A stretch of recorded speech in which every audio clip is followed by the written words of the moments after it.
Welcome back, McGinn. It's good to see you. It is Friday. Wishing you a great weekend coming up, some nice time with family, some nice time with brothers and sisters, and just get out there and enjoy yourselves.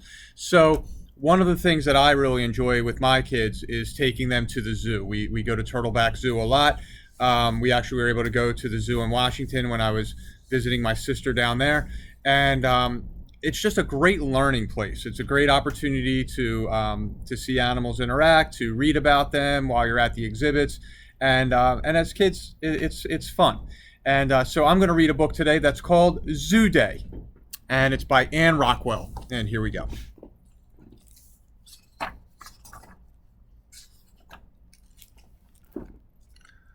On a sunny Saturday, I go to the zoo with my mother, father, and sister Lucy. It's my very first time there. Lucy's too. My father buys a ticket for each of us and a bag of popcorn to share.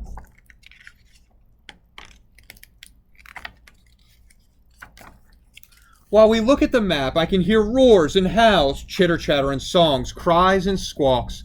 I hold my father's hand tightly because the roars make me a little nervous. First, we go into the jungle house to say hello to the monkeys.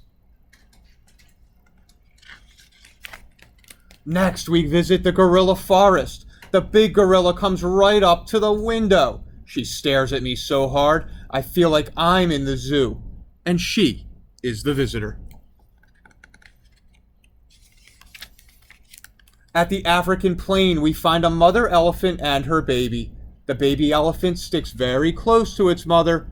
There are funny-looking ostriches, zebras, and giraffes munching leaves off the trees.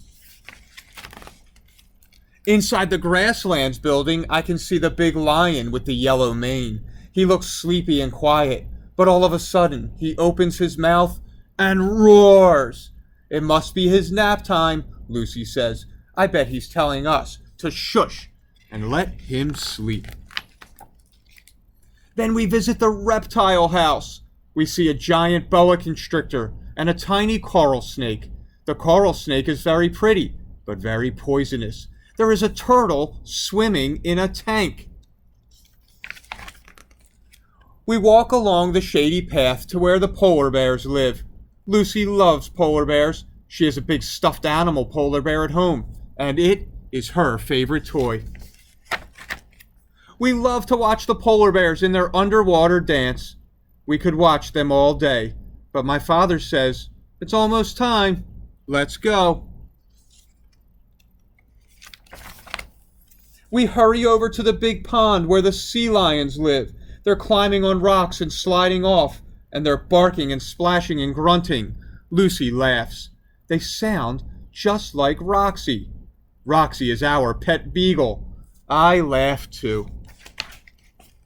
When the zookeeper comes to feed them, the sea lions gather around, barking even louder. She throws a shiny fish up in the air. A sea lion catches it and slaps his flipper on the rock.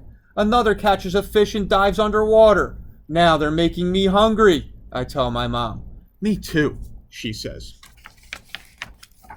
We sit at a picnic table and unpack our lunch. Just as soon as we finish, I hear a whistling sound. What's that? I wonder. We follow the sound to the birdhouse, but the birds aren't in cages.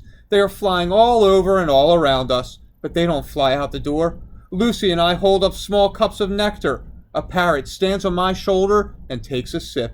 I wish I could bring him home, but we can't bring home any of the animals we've seen.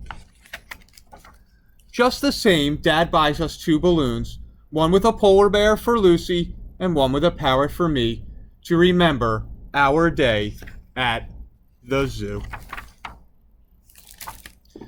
So, McGinn, I hope you enjoyed that book. I hope you get a chance to maybe visit Turtleback, the Bronx Zoo, anywhere that would give you a chance to interact with the animals, do a little learning, exploring. Make your own zoo. Draw a picture and put the animals where you think they go. And I hope you all have a great weekend, and we'll see you soon.